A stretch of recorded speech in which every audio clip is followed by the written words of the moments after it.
So today's satsang is going to be maybe a little different.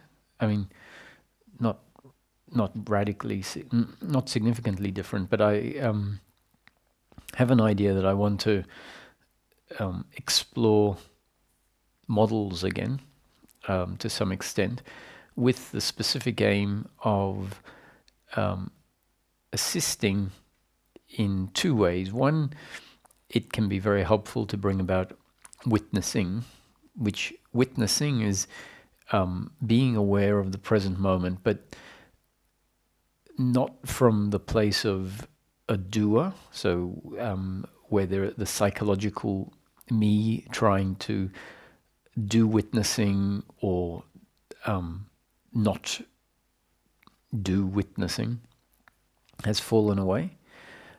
So there's no one there trying to get anywhere or trying to make it happen or do it. So witnessing is quite not just witnessing, but all of non-doership is quite unique in the sense that it requires a falling away of the doer. And then it becomes it's a very natural movement. However, it's quite different to the habituated movement of someone trying to do something as an active movement in life.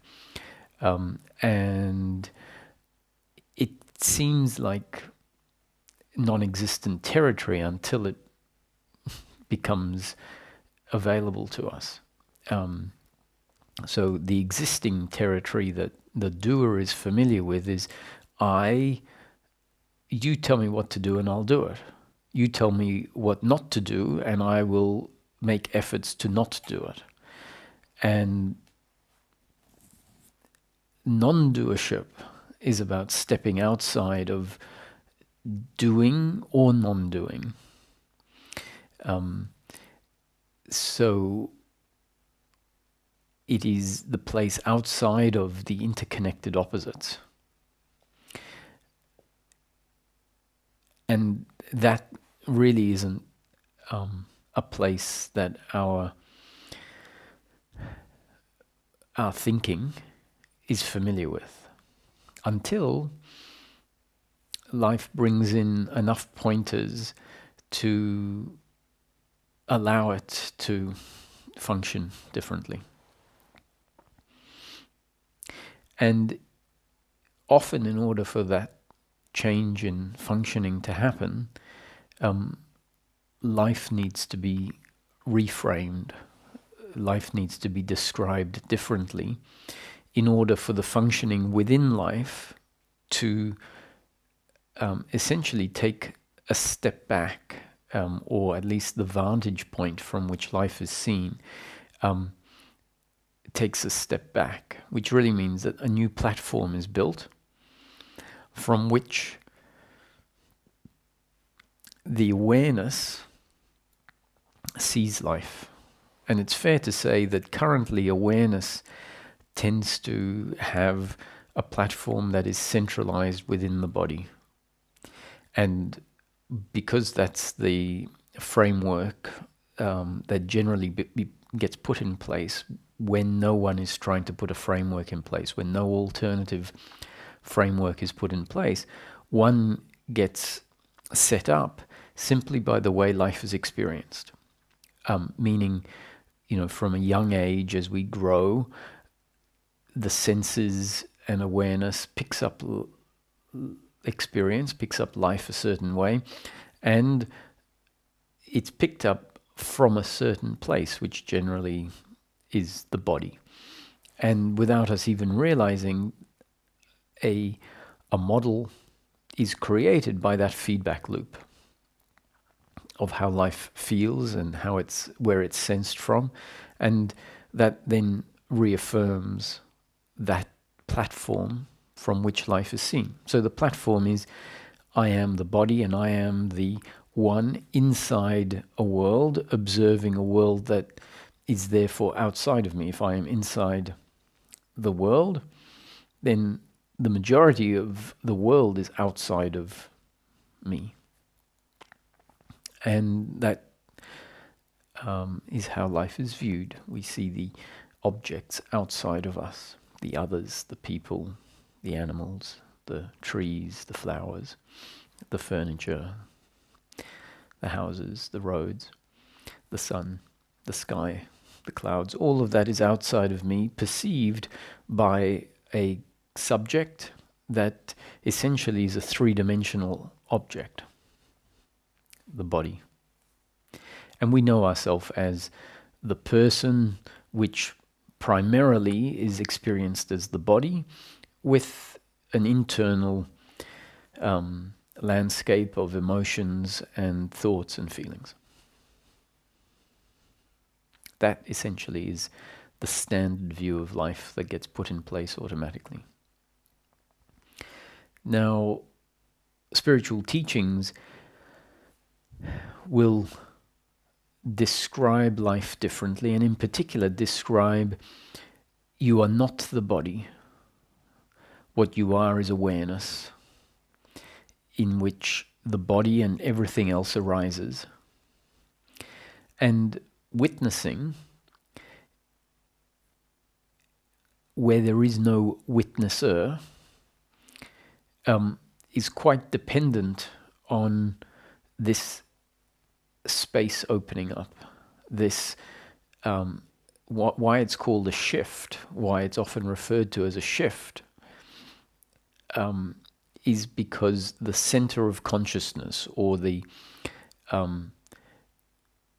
perceiver, or the perceiving changes from being localized within what creates the sense of a perceiver, and there is a shift that makes the perceiving delocalized or non-localized, where there is no perceiver, but there is just perceiving. Perceiving without a perceiver.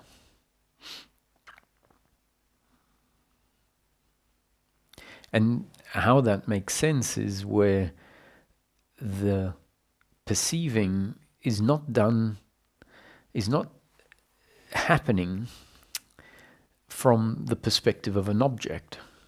As soon as perceiving is happening from a perspective of an object, then we would say there is a perceiver, i.e., the one perceiving is the perceiver.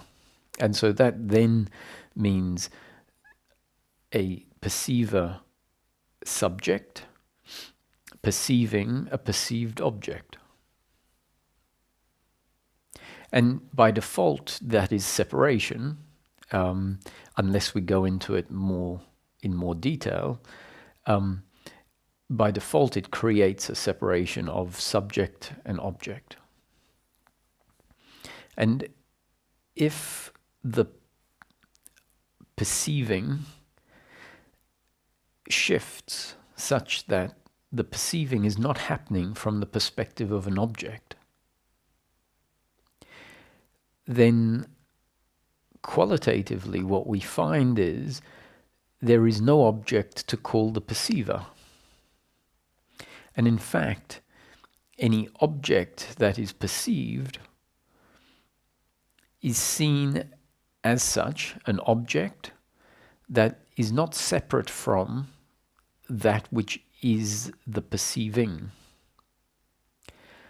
So for the first time, the perceiving is seen to be pure subjectivity, not linked to an object, and therefore not confused with being the perception of an object.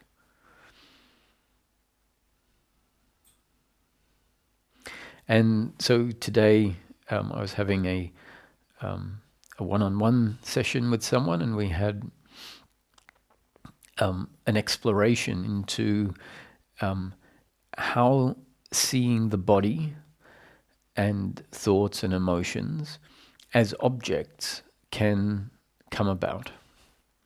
And funnily enough, there was also a message from someone who seemed a little frustrated, but at the same time also seemed genuine in their comment. And essentially they said, look, I've been a seeker for 10 years, immersed in various non-dual teachings where they talk about this shift, and the message said, I've tried doing this and I've tried not doing that, and nothing seems to work. So much so that I even wonder if this non-dual perceiving that is spoken about is actually even available. And my sense is that this was a message from someone who was frustrated, but at the same time genuine. Now, in reading the message, it's very clear that there is a doer trying to do the witnessing, trying to do the shift. And so trying to do witnessing, or then we're told you can't be the one that does it. And so then trying to not do witnessing is all the movement of the doer, and the doer is not capable of being witnessing. So it makes sense that there is going to be this earnestness, this commitment, but at the same time frustration, because if we're trying to do something from a certain place, or if there is someone trying to do it, as I mentioned some time ago in another talk, without us realizing it, what's happened is we're in a hole, trying to get out of the hole, but the only way we know how to function is to dig. And because we know how to function and we think that functioning is the only way and the only useful thing, that's what we will engage in. And the problem with that, even though the problem with that is that you'll never get out of the hole, because the functioning is digging, and digging doesn't get you out of a hole. It makes the hole bigger. So given that that was the content of today, I felt inspired to talk about this topic. And I sincerely feel that in order for the shift to come about, if it's going to happen, the conscious story that we have about what life is needs to be reframed. Because the shift is a significant reframing of life. It is a shift in the identity and the perspective from which daily life is seen. And that shift simply won't happen unless our the framework, unless the intellectual idea of what life is changed. Because if it's not, by default, what happens is the way we normally see life is continually reaffirmed, and that description of life is what brings about the localized perspective. And so that's the effect of trying to get out of the hole by digging. In effect, that is the same as trying to get out of the hole by digging, is we keep maintaining the perspective that has been put in place of life, which really means our concept of what life is. And that concept is based on our experience, which basically says there is a objective world, a three-dimensional objective world. I am in it, and I'm a seeker. Now, the very fact that our concept of what life is as an objective three-dimensional world of time and space, the fact that that goes unchallenged means that the perceiver remains localized in the body. In the body that is continually assessing whatever is here as being objectively real and time-bound. And so what that also creates is it creates a psychological aspect, or an aspect of the psychological identity, which is a time-based psychological self. And not only a time-based psychological self, but a object-dependent psychological self. A psychological self that believes in time and therefore thinks in terms of psychological time, and a psychological object that knows itself as an object interacting in a world of objects, which essentially for it is either pleasure or pain, and therefore is attached to pleasure.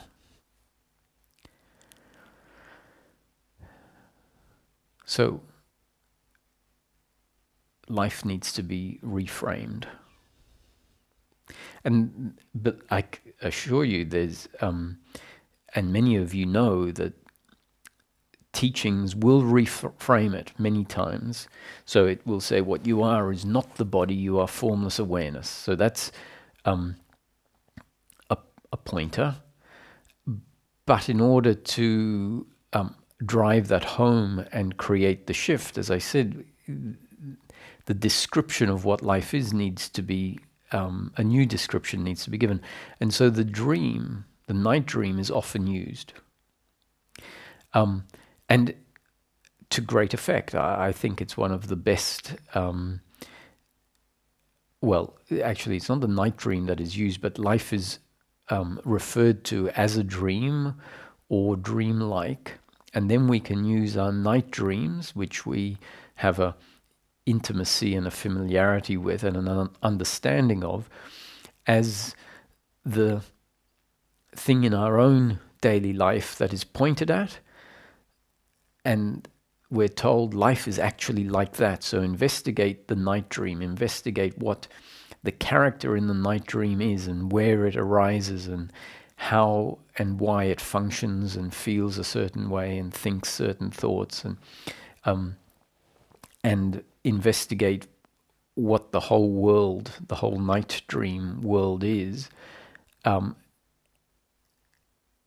we find that, it is an arising, it is a creation, it is a modulation of mind, it is arising within consciousness, and the consciousness is the consciousness, when we're looking at the dream in its most obvious form, we say, okay, that is the consciousness of the human being sleeping. And so the dream arises in the mind of the human being. And what we can then conclude is that mind needs to be aware or is aware of whatever it creates within itself, or whatever is created within mind is awared.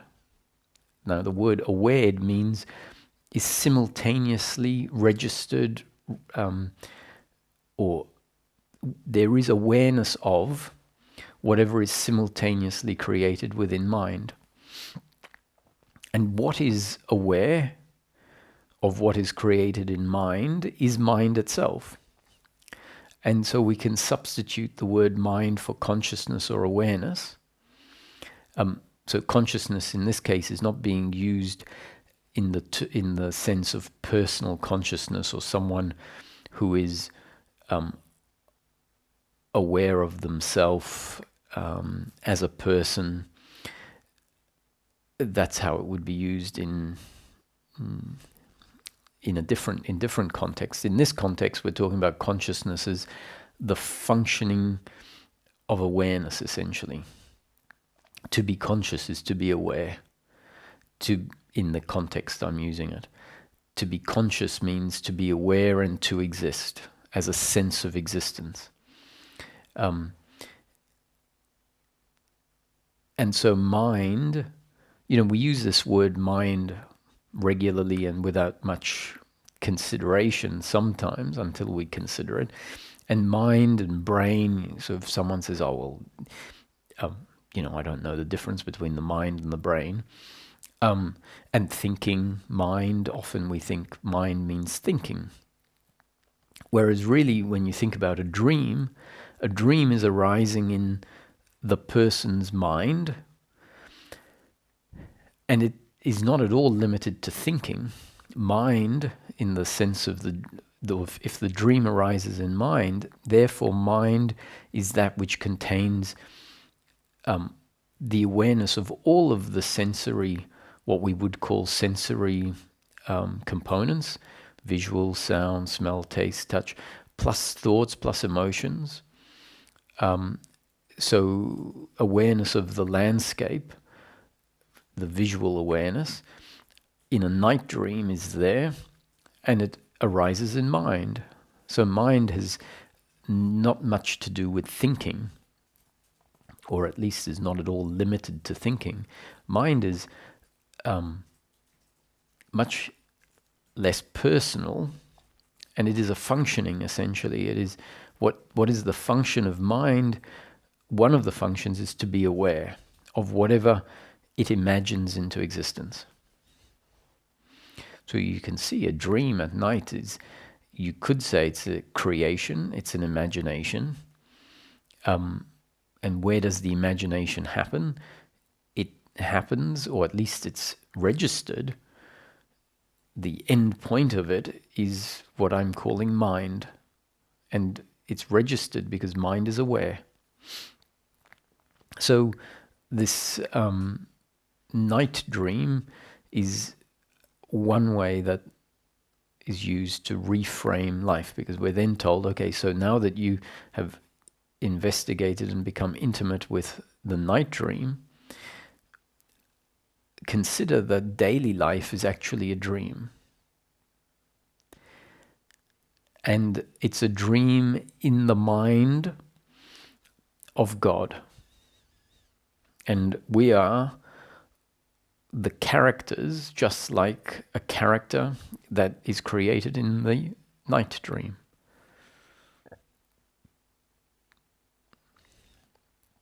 And so by investigating the night dream, we will attribute certain characteristics to the characters.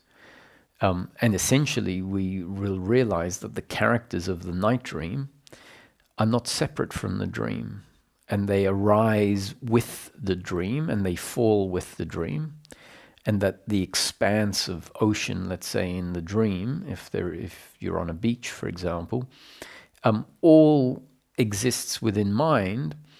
And so you might see hundreds of kilometers of ocean, and a sun and moon, and thousands of people on a beach. And when you investigate that from outside, you say, wow, where's all that fitting? Where does thousands of kilometers of ocean and thousands of people and a sun, where does that all fit? And then we realize, well, it doesn't arise in actual objective space. That the space comes into existence as part of the imagination, and space is created a bit like perspective can be created in a painting. In a painting, three-dimensional perspective is created. And it seems like in mind, time and space are features that can come into existence. We know this in a night dream. What's also very interesting is to consider that even though it appears that from within the dream, the characters in the dream are aware of objects outside of them, and it appears in the dream that they are aware of the objects because of their eyes and their ears, and their nose and their tongue, and the nerve endings. So it appears that that is how things are perceived through the senses. But as we investigate that and look at the night dream, we realize that there are no such things as eyes and ears and taste buds. There is just mind. And all of those objects appear in the mind, and the mind has created the experience, essentially, the dream, which is an experience. It has created it to be experienceable a certain way, or created it to be experienced a certain way, and that certain way is from the perspective of one of the characters, with the sense, because it's been created to be experienced as if it's from the perspective of one of the characters. Therefore, within the dream, it seems like the trees are seen because of eyes. But of course, there are no eyes, just like there is no ocean, except within the dream.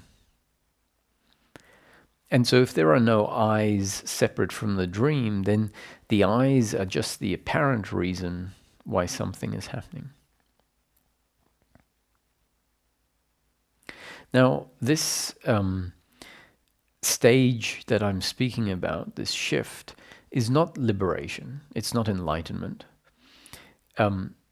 It's a significant milestone along the path of liberation. According to this teaching, liberation is the end of suffering.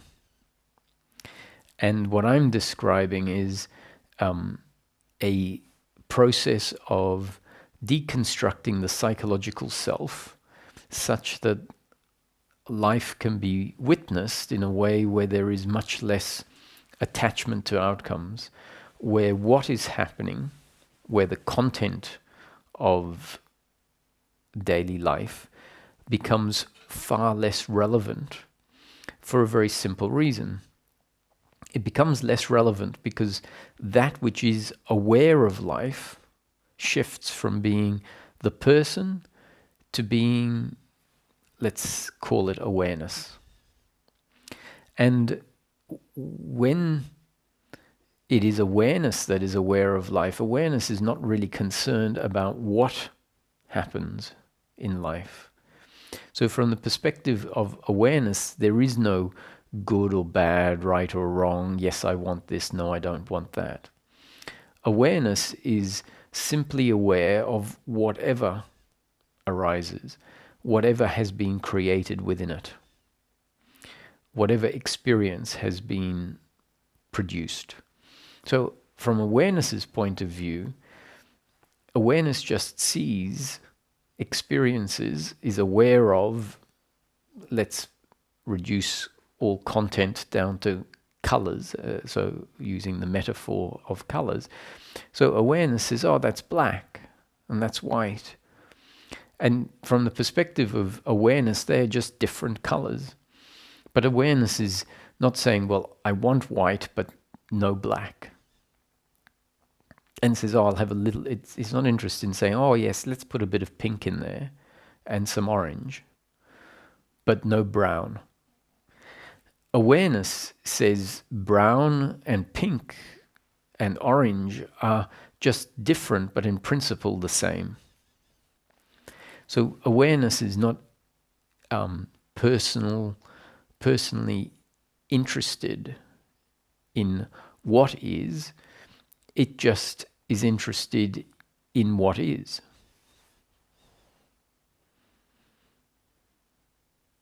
It's not even interested. Awareness just is aware of what is. It doesn't know how to think or be interested or be disinterested.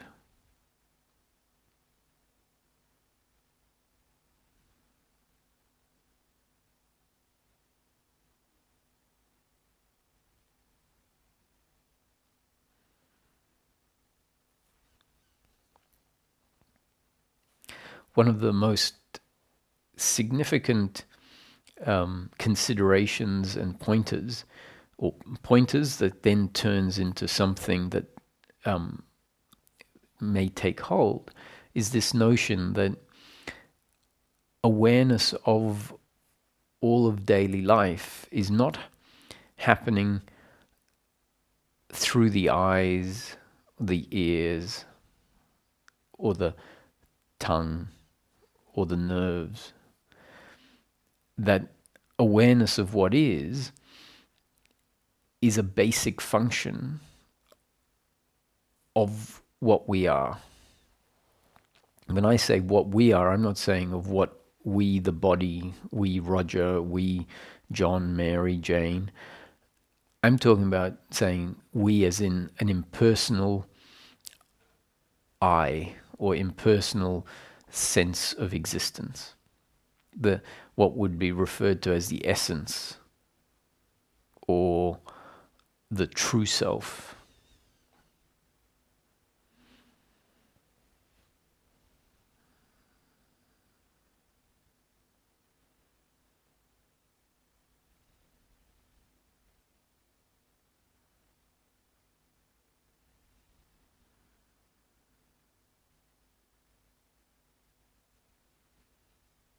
So one of the most significant pointers we can receive is that awareness of daily life is not happening through the senses.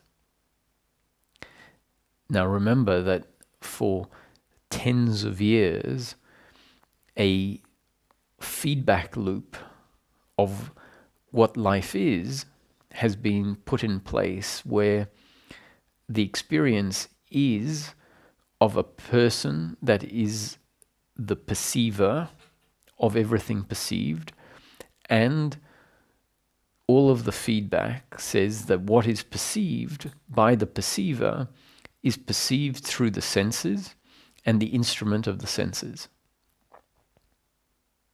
And what that does is it creates a subject out of an object.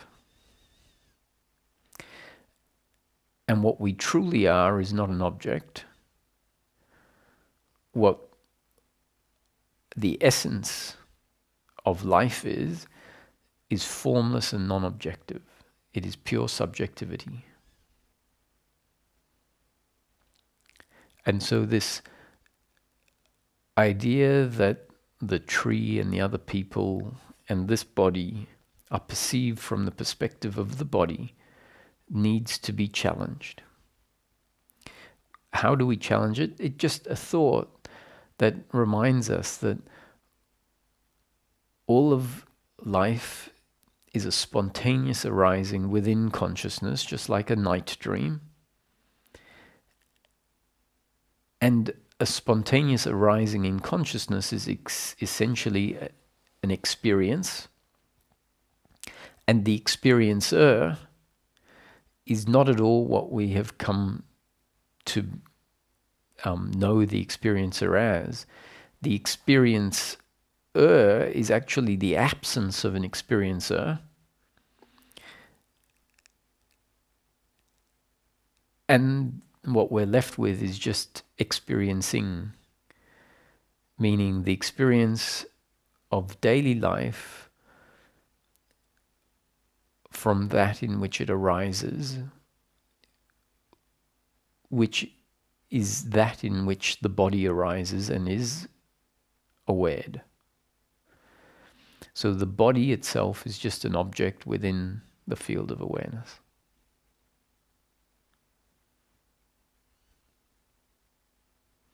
So once again, if someone is listening and struggles with the notion that awareness, there can be awareness without the instrument of the senses, remember that that may not make sense because of these tens of years of reinforcing that life is perceived from the perspective, or rather perceived by the object perceiver.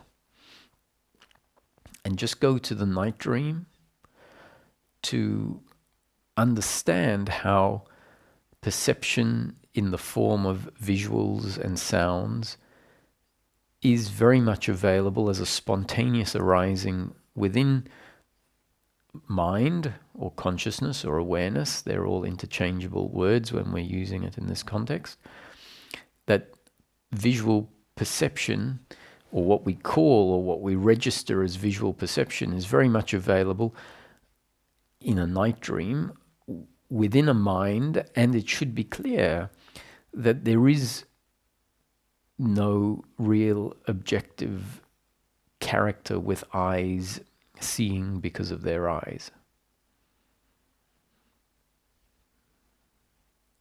So what this means is that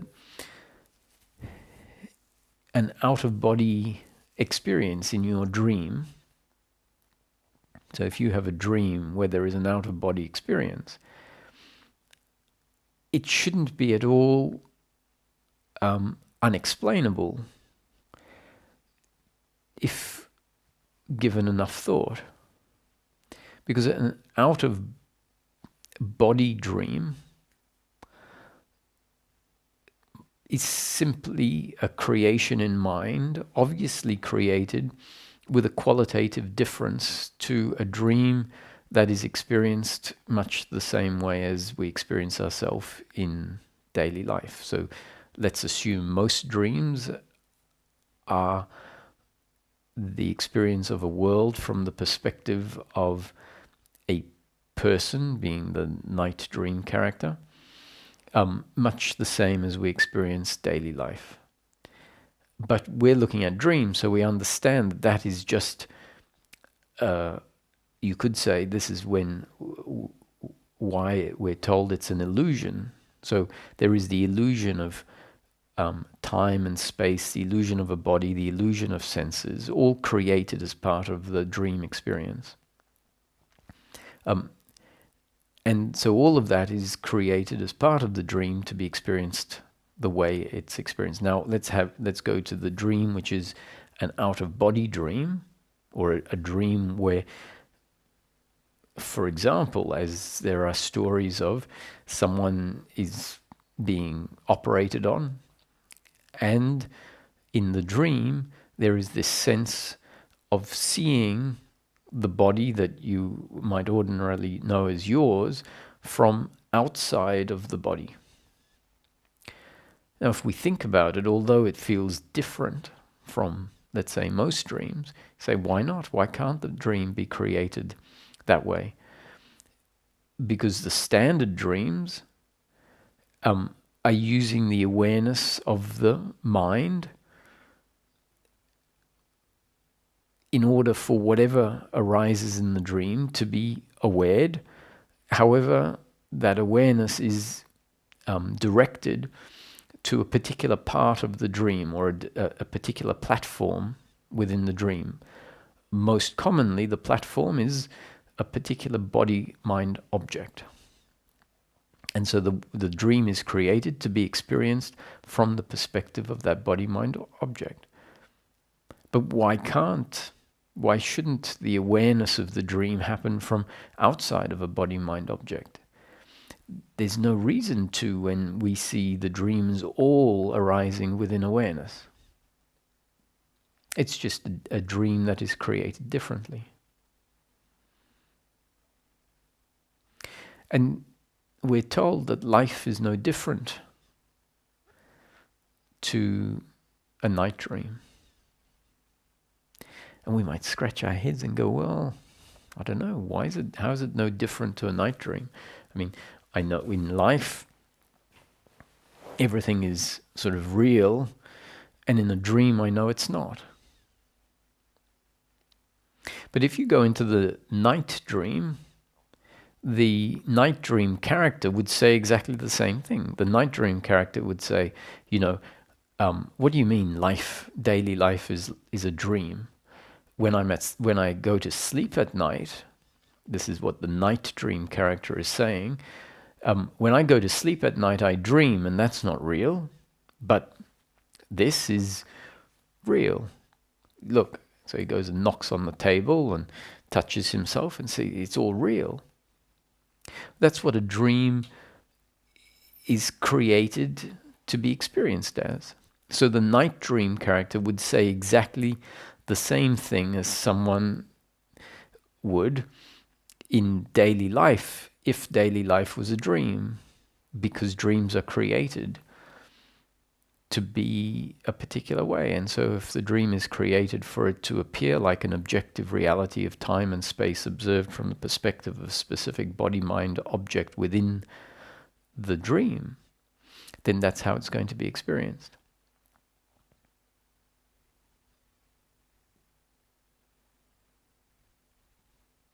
So what we need to get our head around is that what we know as life is experience, an arising in consciousness.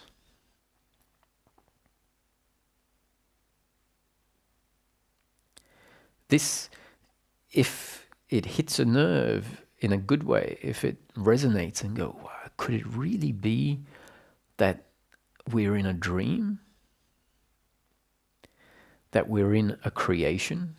And that what I really am is not the body, but rather that awareness or consciousness in which the dream is arising, which really means that if we go to the night dream and assume that there really is a person asleep and the night dream is happening in the consciousness of the person, God essentially, God to the night dream characters is the dreamer, the person dreaming.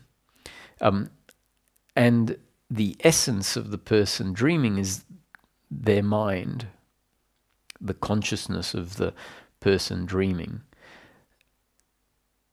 So the real in the dream, in the night dream, the real is consciousness, is awareness. That is the real.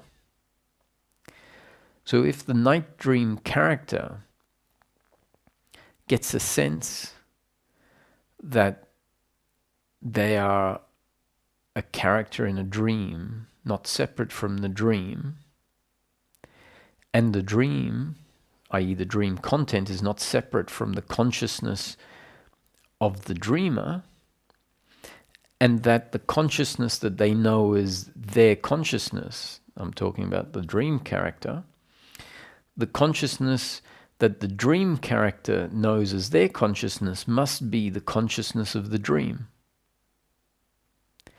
And so the most real thing in the dream is the consciousness functioning through what feels like functioning through the dream character as their consciousness. That is actually the consciousness of the mind in which the dream is arising, that consciousness directed to experience the dream from a particular perspective. And so if the dream character stops assuming that the dream is being awared because of the consciousness of the character, and realizes that the consciousness is much bigger than the character, that the body of the character and its thoughts and its emotions are all objects within the consciousness that is grander and prior to the dream character. So if the dream character gets this notion, which means it must be part of the dream for it to have that notion, it must be part of the dream for that information to be delivered somehow, whether it's through some cosmic download in the dream, or whether someone comes up and says, hey, do you know you're in a dream? And then proceeds to deliver satsang in the dream. All of that happening, obviously, because the dream creates it that way. And any insights and feelings of resonance and then any subsequent shifts are all the happening because the dream is designed to unfold that way, rather than because a character did something of their own volition. The character is not separate from the dream. They can't do anything of their own volition. And for as long as the character says, thank you for that information, now I'm going to go and think about it and make sure I understand this, then what's happening is the dream character is reinforcing itself as the subject. If it really hits home, the dream character is going to say, so I'm not the subject. And the real subject is witnessing awareness, or the awareness in which the dream arises. And that subject doesn't think. The thinking is a movement of the content of the dream. It is a movement within the content of the dream.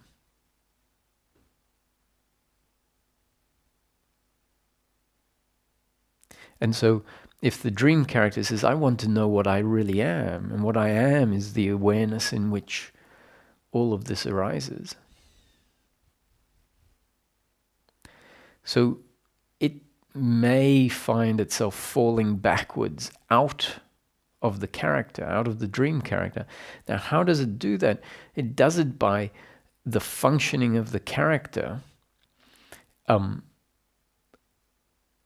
either stopping or being witnessed as a movement in consciousness. What is it witnessed by? Consciousness itself.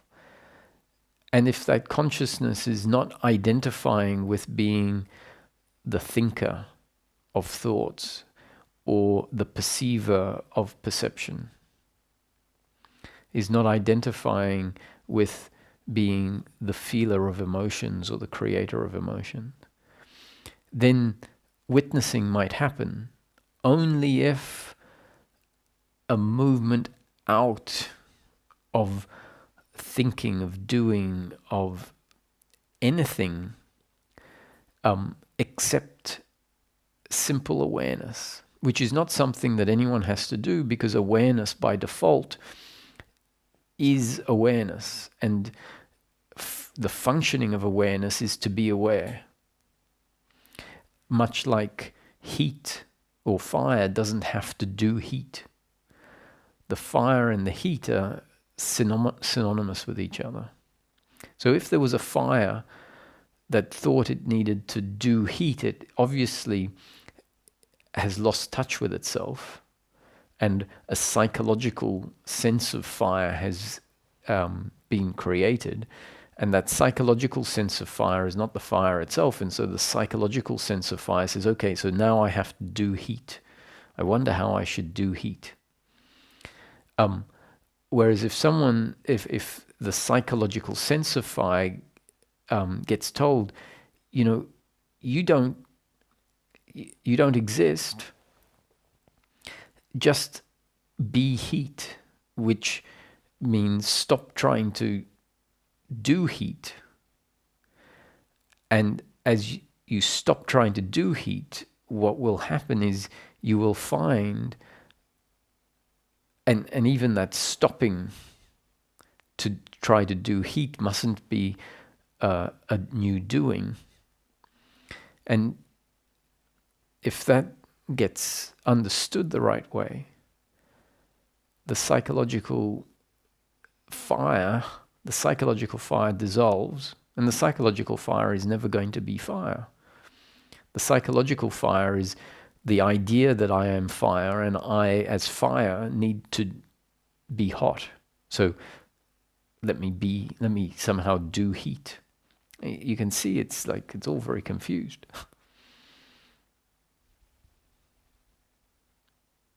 And so if the rug gets pulled out from under the psychological fire, what is left is the actual fire that is hot. And so what I'm suggesting here is that awareness is aware of life. And what prevents awareness of awareness is the psychological me trying to do all sorts of things in life.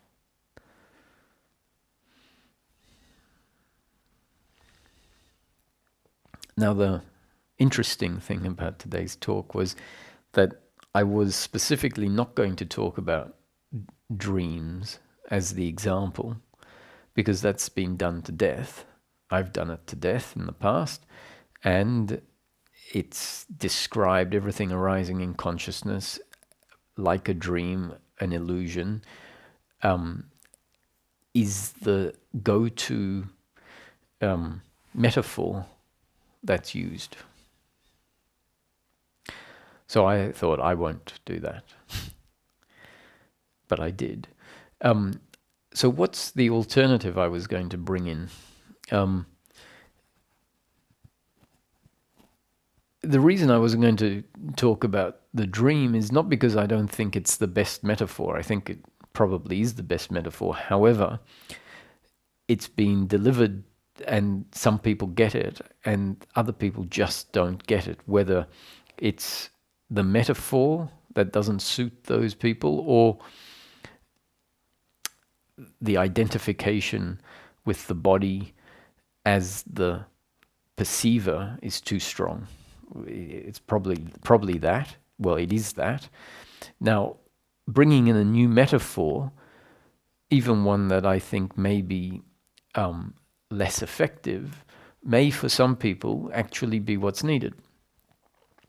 One of the reasons I think this other metaphor is less effective is it will go against the grain of what we've been told within spiritual seeking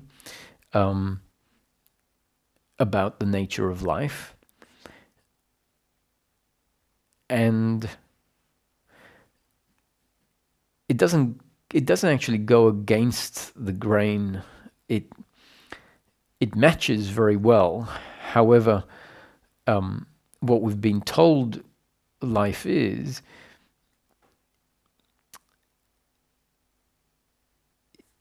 a dream arising in the mind of God, essentially. So non-duality essentially says all there is God. And God means consciousness or mind, universal mind. And that the whole world is arising in God. And for various reasons, that's very powerful and very appealing to many seekers, and it allows a surrender, and it allows a sense of trust, and it allows a sense of being held and being guided for some people at the right time. The idea of God is one that is needed primarily because the psychological self feels abandoned, feels unworthy relative to, firstly, others and society, but ultimately God. And so the notion of a God that is a God that sees us differently, is there to help when it's destiny and whatever,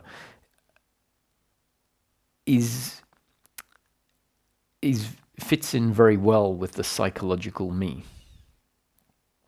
And so I think that's one of the reasons that it's used. There comes a point where we realize beliefs. I mean, the whole journey is about dropping beliefs.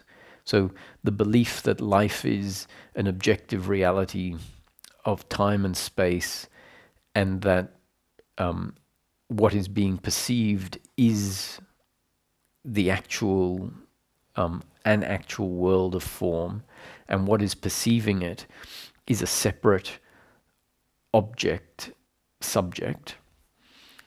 All of that's a belief that has been set in place and then creates a particular experience of life as part of that feedback loop. And so the reframing life as a dream is saying, well, you've got to challenge your existing belief about what life is. So what if it's a dream? What if I'm in a dream at the moment?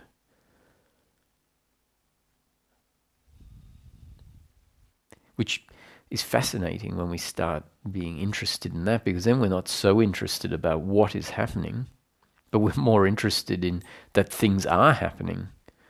So you could be in a grey concrete room, and it becomes less significant that it's a grey concrete room, because if you're investigating this as a dream, whether the walls are multicolored or grey concrete, or whether there are oceans and sunsets and people you like, becomes irrelevant in a way when you're doing the investigation, because what is relevant is awareness and content, and not what the content is, but rather the fact that there is content within awareness.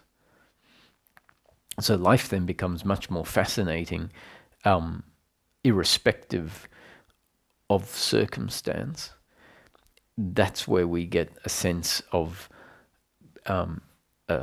self-contentment and self-fulfillment, when there is a knowing ourself as the awareness in which whatever is arising. So this movement past beliefs is something that the process is always about. And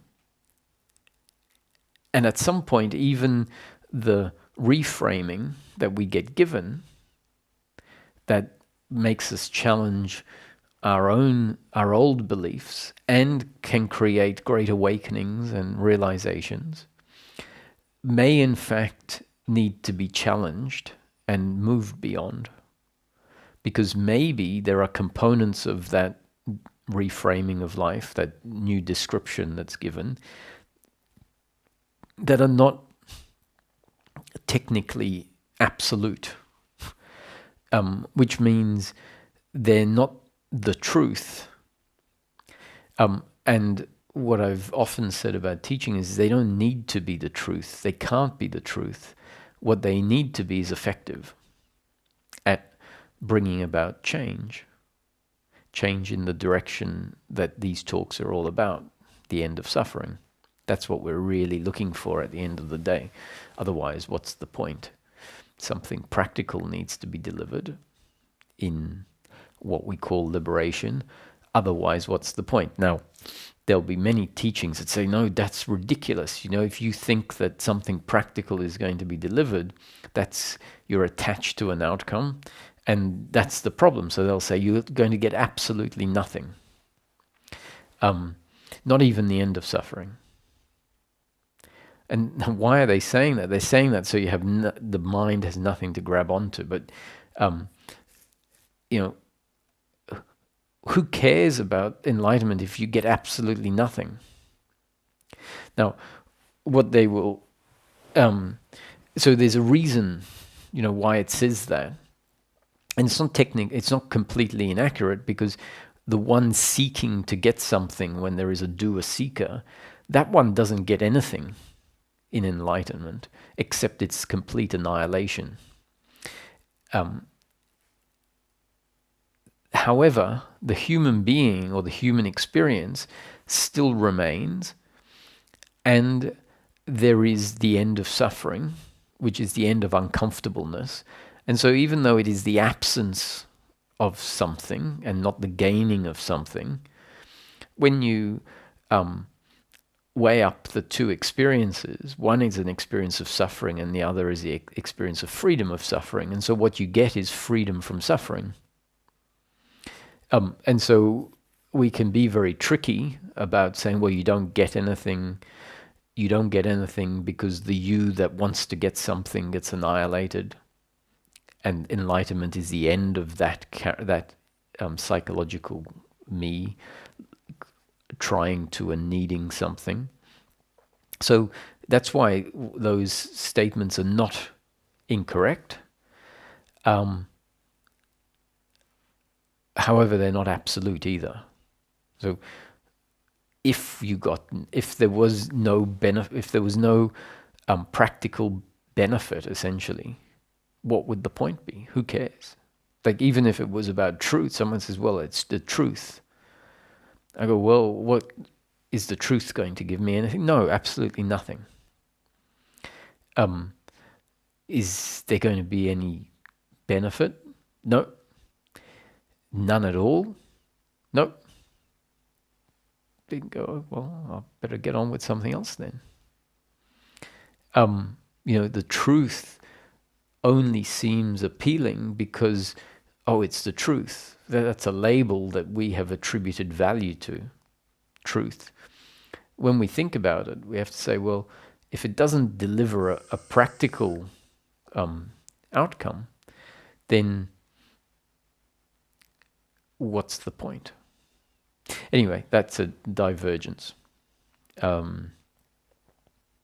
It's very important to not set a positive outcome up as a attachment. That's the reason why we're told you're not going to get anything. If we're told you're not going to get anything because it is the absence of suffering, that's also important, because it then demonstrates what freedom is. It is the non-arising of an uncomfortableness with oneself.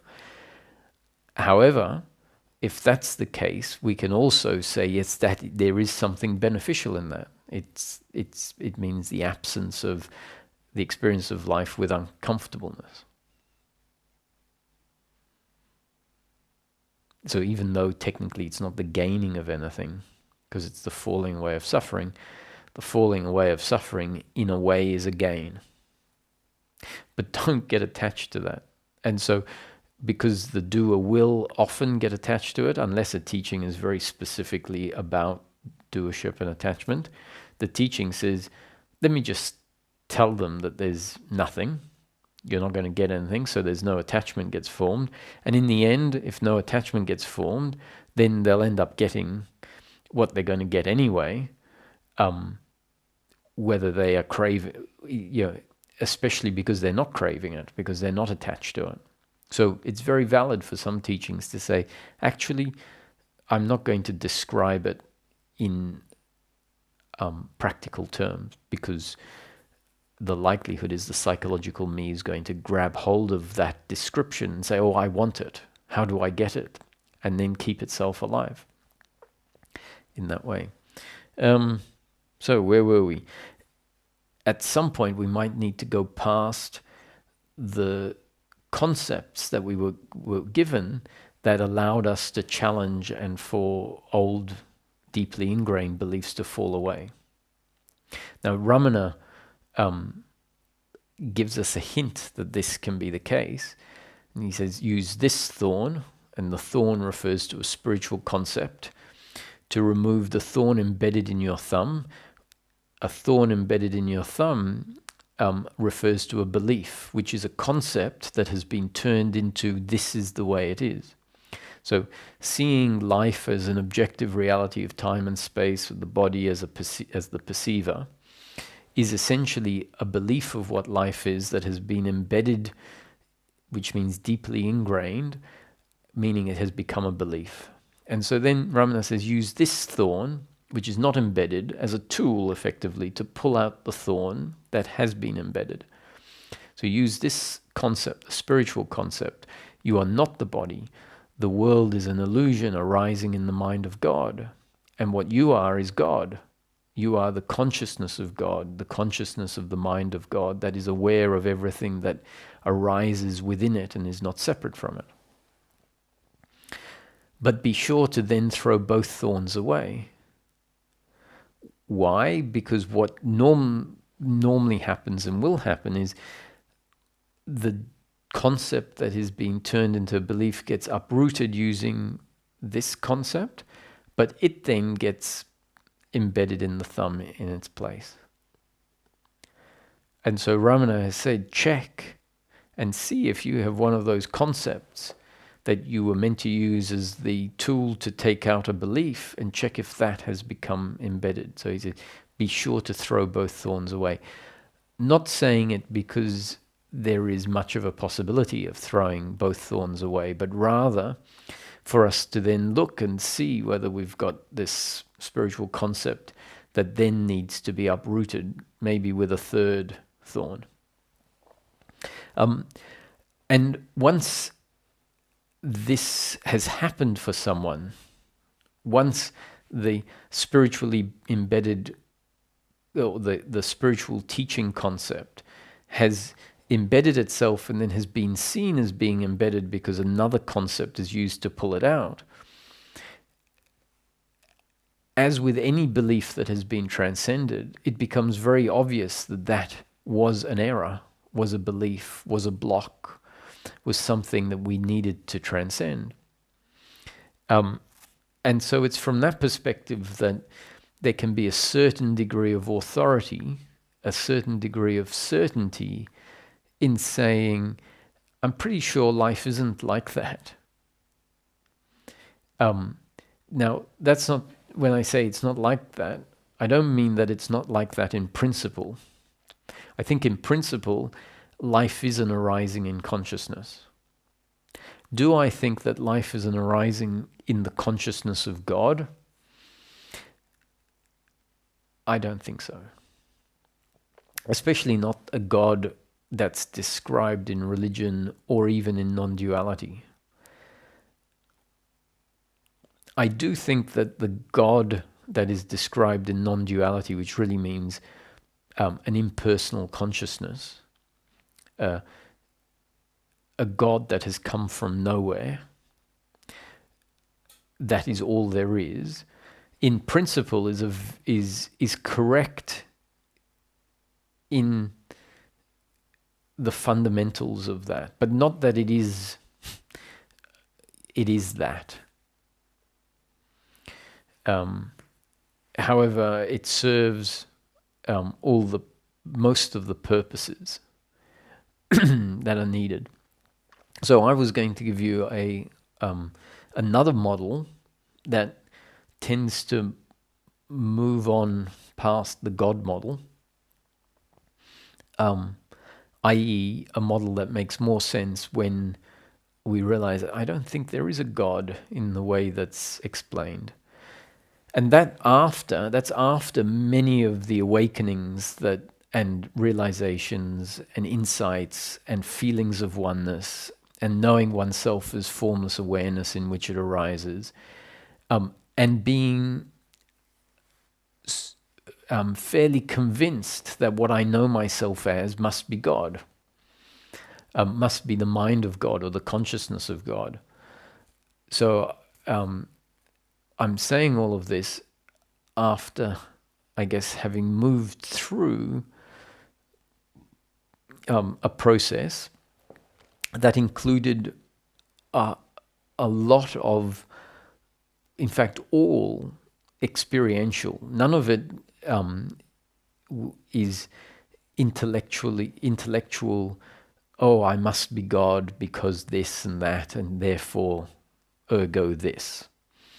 But rather, that might be the beginning of the process, this, that, but the middle and the end of the process of each phase is much beyond the intellectual conceptualization of things to the point of it being experientially known directly.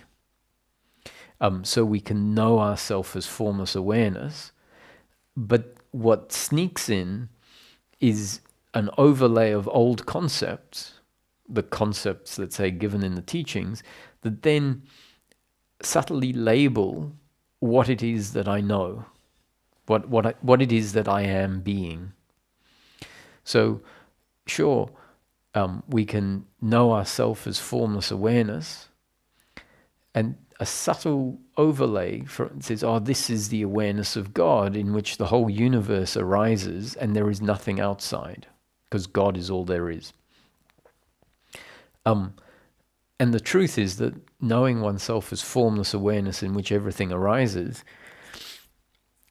when we apply a certain degree of critical thinking and we assess what is known and what is has been demonstrated experientially, we realize that there's a whole lot of things that we've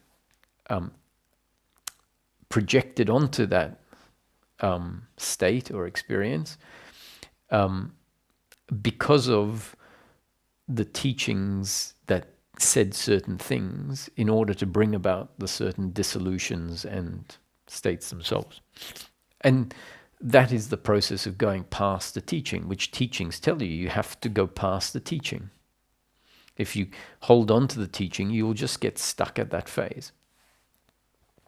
So it's having moved past those points where, in hindsight, you can look at what, in a way, is quite an advanced progression of the spiritual path, and knowing yourself as the awareness of universal mind, let's say, in which everything arises and all there is God.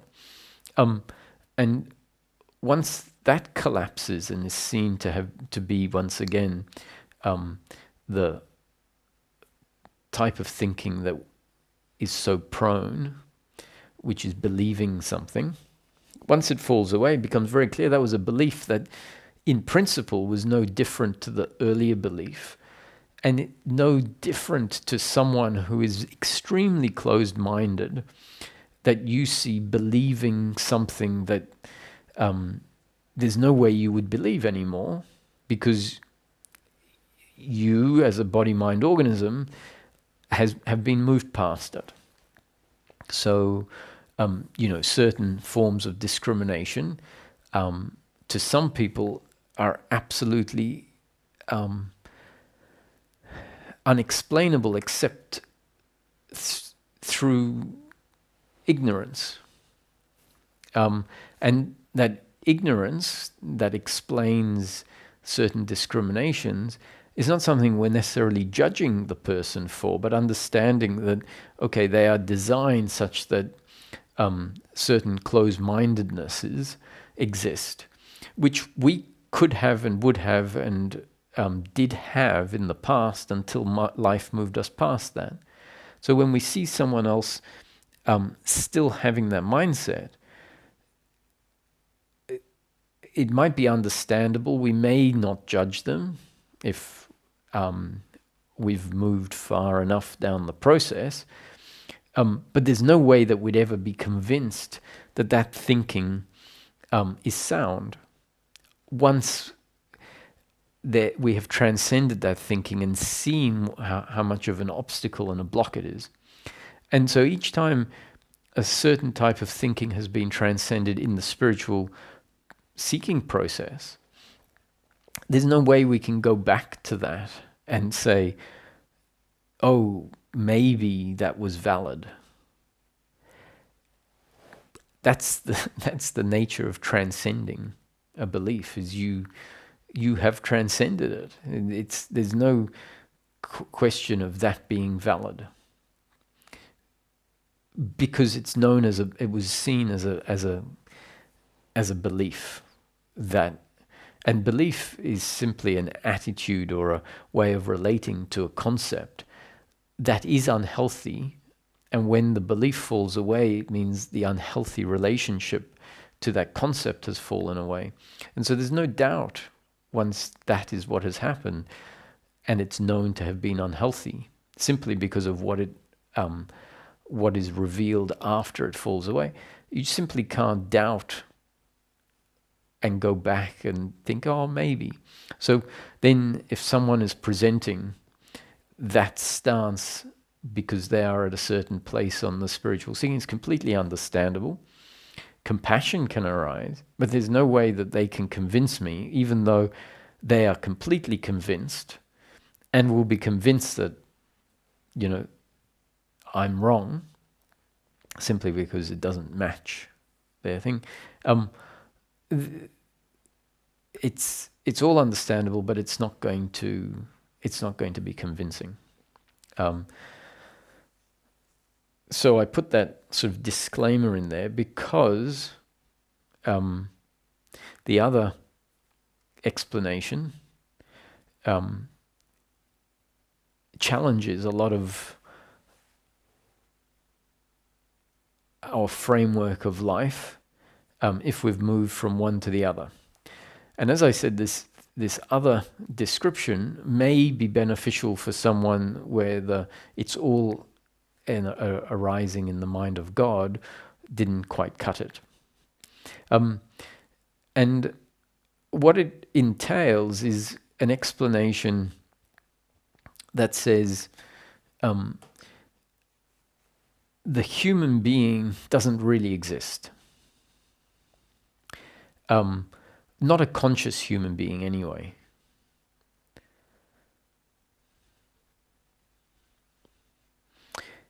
That what may exist is a physical organism that has come into existence as a result of an evolution of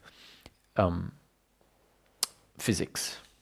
Physics means physical. And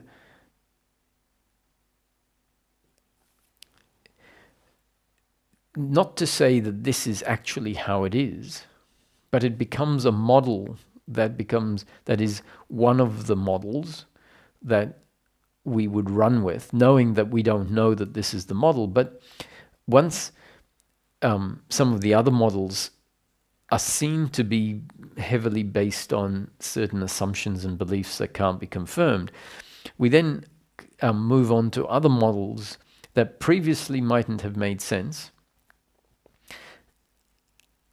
probably because we were being more fantastical, because the teachings were being more fantastical, maybe because it was needed. And we come up with a model that is not provable, but probably makes more sense to us. And so an objective world, or an evolution of a world based on not some omniscient source, but rather just physics. So you can imagine an explosion of energy, gas clouds and heat and pressure, and small objects like atoms and molecules, and then cells maybe, and systems that over long periods of time may, in the right conditions, form an intelligence. And intelligence doesn't mean consciousness. Intelligence just means systems that are interacting, or components that interact in a way that, in the right environment, tends to start to create outputs. And if the outputs that happen because of interacting components of a big system, if those outputs then become part of the chain of reactions that then tend to develop more and more control, not control of an entity per se, but control of a system that wants certain outcomes, or that benefits from certain outcomes, and therefore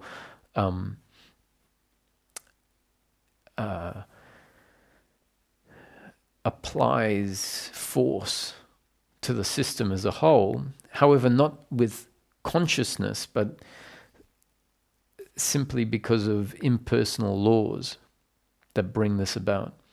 So there will be many systems that don't become intelligent in the way I'm describing. However, we can see how this could happen by chance in certain situations. And then more and more complexity can happen, more and more intelligence, in a sense, or not in a sense, but or not quite, it depends how you use the word intelligence, but more and more complexity is a better way. Let's say that life on Earth has developed in that sort of way, more or less as is described by science, where single-celled organisms became multi-celled organisms, and an evolution of life has happened. But let's assume that consciousness and awareness, being aware of the world, is not yet available. Now, don't mistake awareness with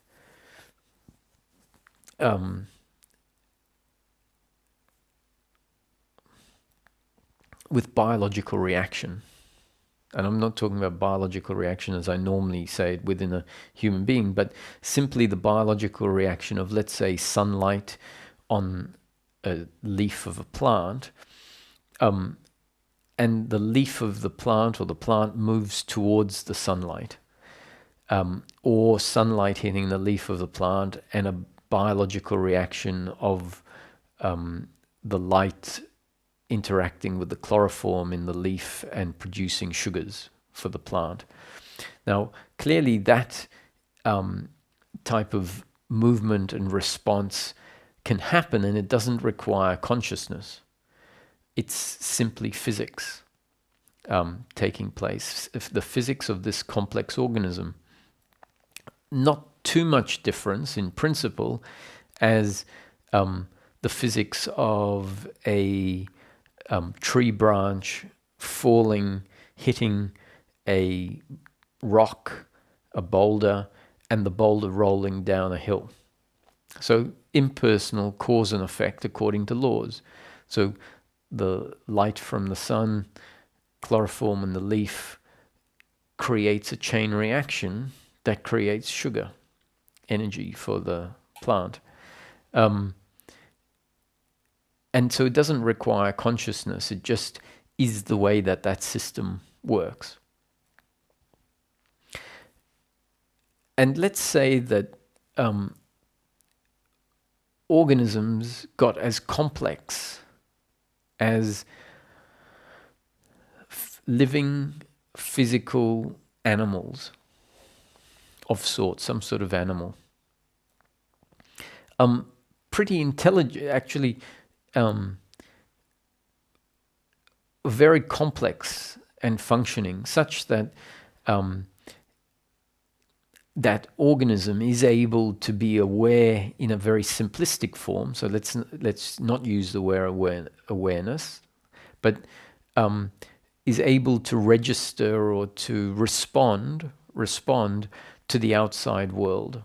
And so let's say there are senses that allow information to come in, but there's no awareness of what's coming in, what information is coming in, and yet that organism will react and move through life, but without any awareness. Now, this is where I can understand, it's very hard for us to, because we're so used to being aware, we just think, how could a human being, well, not the human being that we know, but this complex animal in this world that has evolved through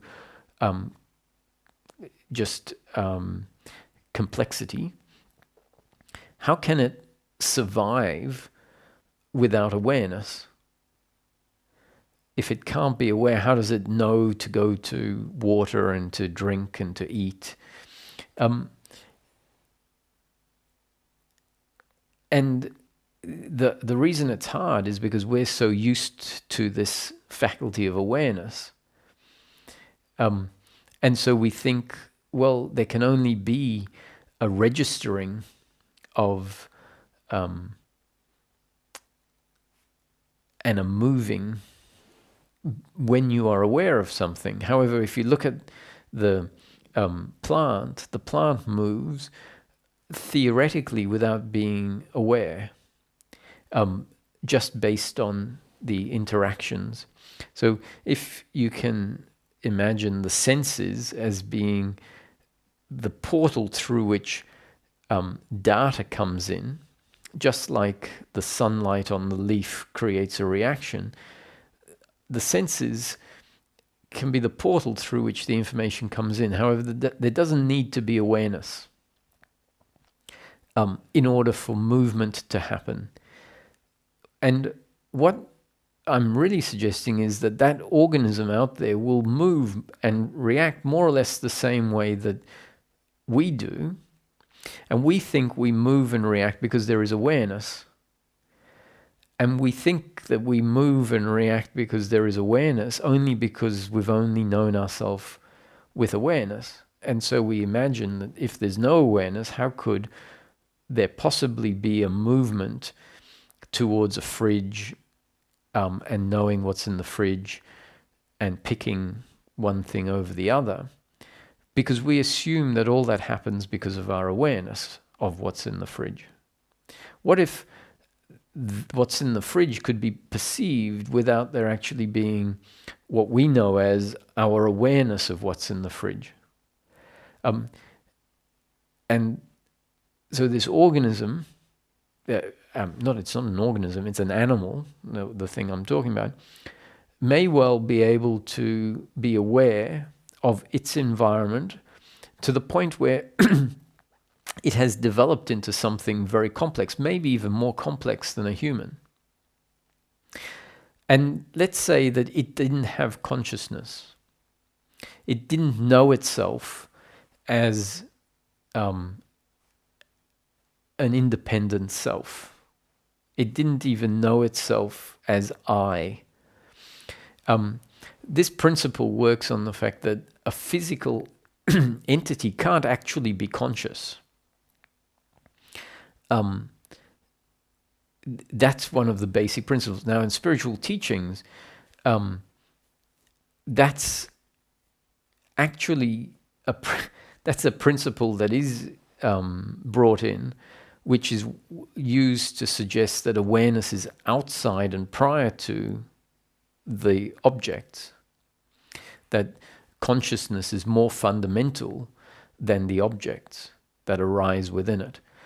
What I'm suggesting is a different model that might help us awaken to consciousness, but it reframes the whole thing. And what it's saying is that this organism, this animal, has developed in a world of developing complexities, like, let's say, environments of water and plants and animals, but no consciousness exists yet. And as part of the evolution of this animal, at some point, it needs to evolve some sort of self-awareness because it deems it, as part of it, the evolution process, deems that to be beneficial.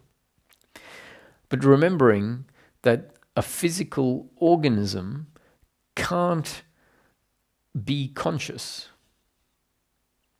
And yet here we are conscious, or here there is undeniably, what's as undeniable is consciousness or awareness and a sense of being a self, I. So this animal that is, let's say, very advanced, but is a physical organism that can't be conscious, creates a extension of itself that is capable of, or it creates an extension as essentially as a simulation, as a modulation. And it does this because it says it would be useful to know, to experience myself as a conscious being.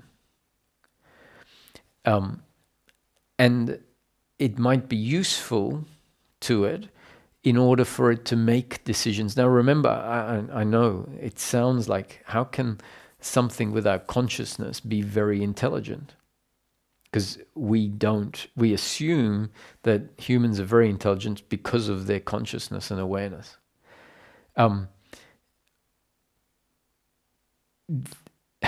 When we get past certain intellectual blocks, that are blocks because we have certain presuppositions in place about certain things like consciousness being prior to the body, prior to physicality, then and open to understanding how complexity and computation works, then we can see different models that we couldn't see before. And there are lots of people in the world who have dedicated their lives to working within certain fields. They've written books, and there are these very dedicated and intelligent people in many different fields, and they have different views, different ideas of what's possible.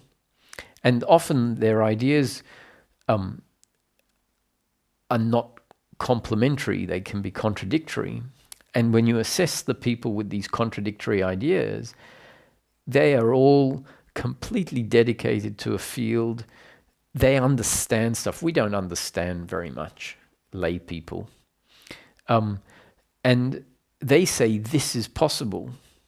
Some say the model I'm putting forward here is possible. Others say no, not at all. Consciousness can't come from this, it comes from here. And what an appreciation of these different views based on work that these people have done. So where they say, yes, this could be theoretically possible, and they're actually, working towards it in areas of computer science and mathematics and physics, and also, and these scientists that I'm talking about are not scientists that are devoid from the notion of consciousness. These are scientists working on the topic of consciousness specifically, and it's worth taking note of what people like this are coming up with, given the technological advances that allow things to progress from where they did in the past. And to be simplistic about things and say, science is now coming up with what the mystics came up with, thousands of years ago. Usually we make statements like that when we don't really understand what science is coming up with. Because if you talk to many physicists who talk about nothing, and then say, the mystics said that, they go, no, I'm not saying that. I'm saying something quite different. But it's very convenient for us to just say, it as part of a teaching, it adds weight to the teaching to say, they're now coming up with this. But anyway, I digress. I did think that this wasn't going to necessarily be an easy topic to broach.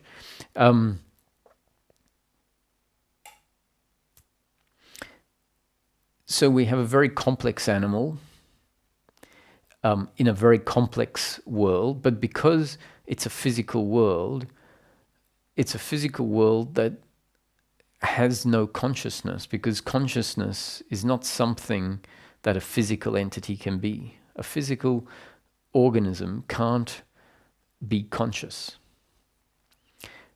According to this concept, which I tend to agree with, we assume that, for example, a computer can't be conscious. And why do we assume that a computer can't be conscious? Because a computer is a physical organism. Now, a living organism is a physical organism. Now, the question is, can a computer be conscious? We say no. Once again, we say no because we don't really understand. And we go with sort of a gut feel or what we've heard. The truth is that what we know as our sense of self and even awareness on the surface, it feels intuitive that, oh, a physical entity can't have this. A computer can't have this. The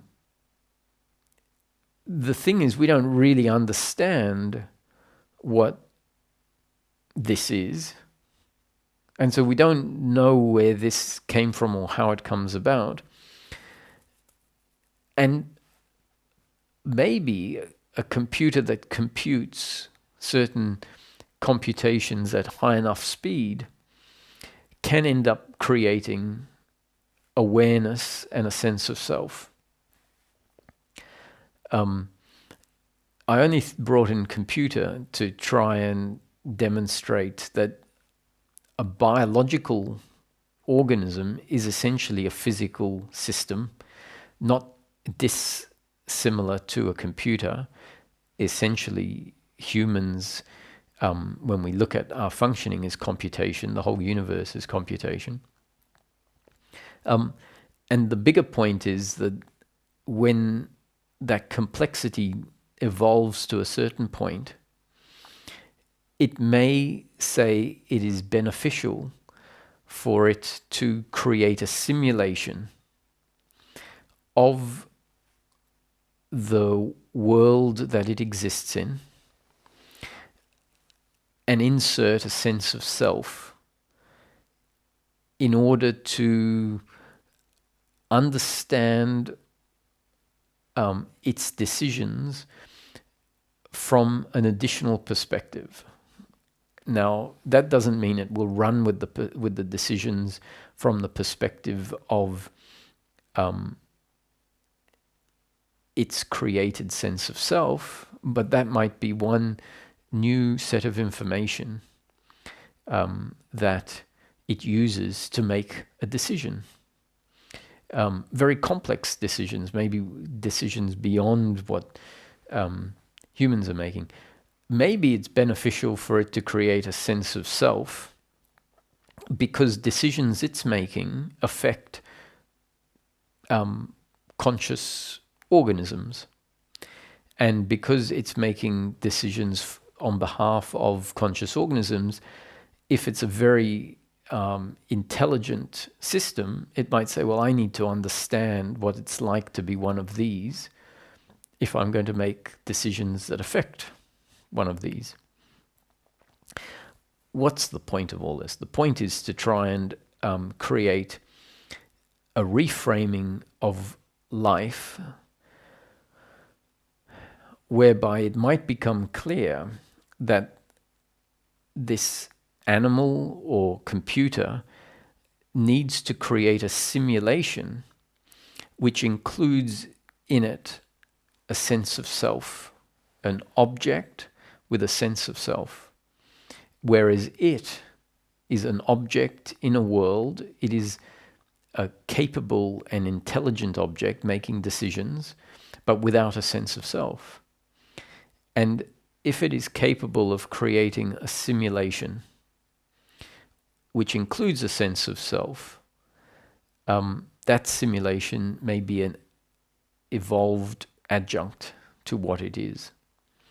And that simulation, that modulation, we could call a modulation in consciousness, although there is no consciousness.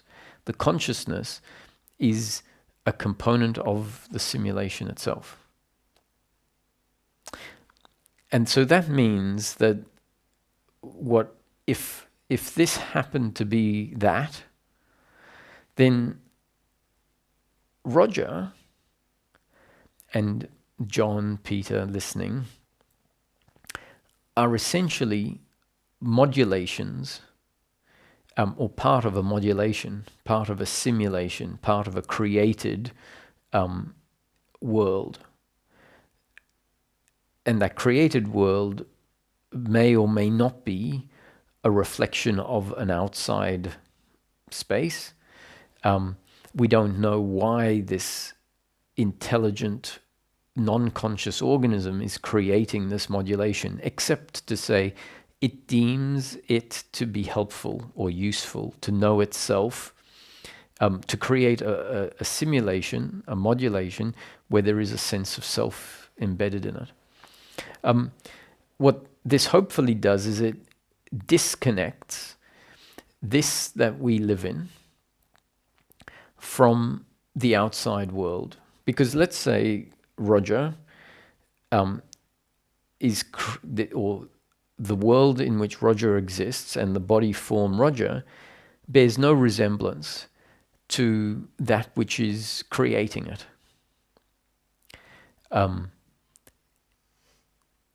What that might help us understand is that Roger is a created object in a created world.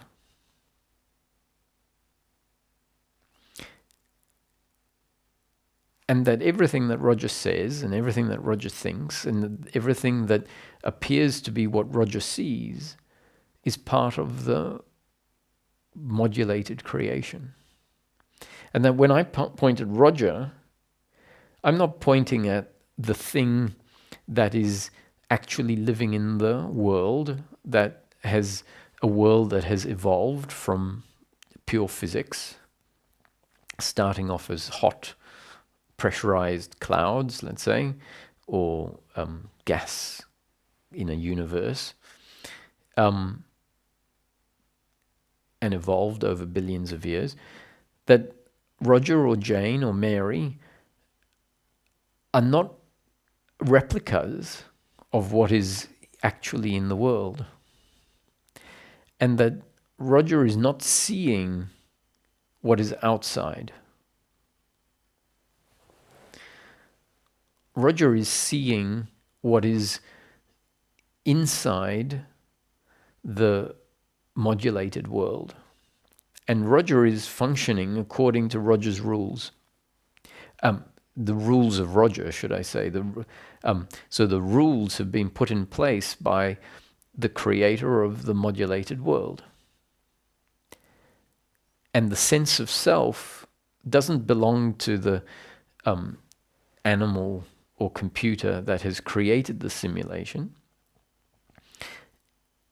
It exists within the simulation as part of the simulation, with obviously some sort of feedback loop to the entity outside, because the entity has created this modulation for some reason that has kicked in as part of its evolution.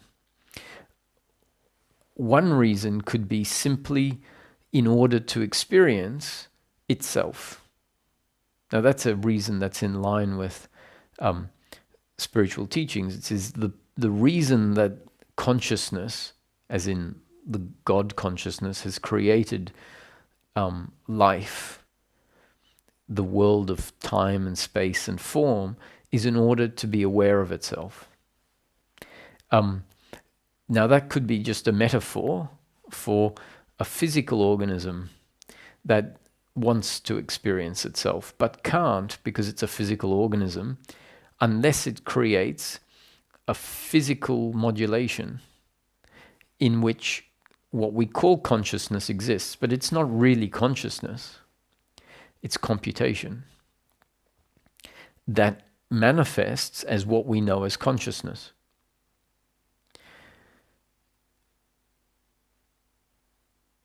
The important thing is to somehow come to understand that everything in this space is a creation, including the sense of self, whether it be the sense of self located in the body or a sense of self that is located out of the body. All of it is part of the modulated creation. What that hopefully inspires is a capacity to be aware of daily life, which is the modulated creation, with an awareness that all of what appears to be separate objects are part of one unified, modulated experience. So we often hear about frequency and vibration, energy, and all of that is completely in line with a modulated world, a simulation of computation. And what we know as the sense of self is, when we look at it quite clearly, possibly a continuous feedback or recurring what we call thought, but it would be a component in the simulation that says I am continually, and then on top of the I am, all of the other content. The awareness part is much harder to get our head around. We think, how could computation create awareness? I can only say I know that it's a handful to get your head around that. But let's not assume that we know what extremely complex and fast computation creates. This is not a satsang that is meant to say this is what life is. What it is, it's an alternative framework that I think is as much a possibility as the other framework put forward, maybe even more something that we can run with, because it's more explainable based on what's observable, rather than what we might come to see as a Santa Claus belief.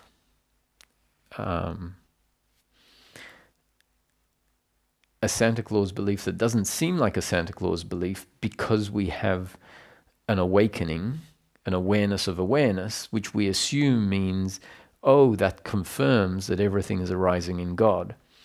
Whereas awareness of awareness may be something that is experientially available within the modulated simulation. It's the implications of seeing life as either a dream in the universal mind of God, or a simulation or dream simulation, where the sense of self and awareness in each case is inherent in the experience of the creation. The implications are, who am I? Am I the doer? Is the purpose of all of this outcomes? And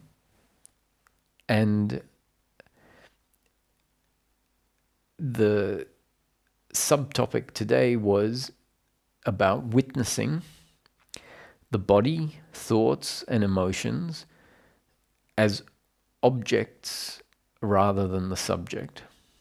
And so this alternate framework may aid at allowing an understanding that all of the content is not perceived by the body perceiver as it feels, but rather the body itself is perceived within the greater field of awareness.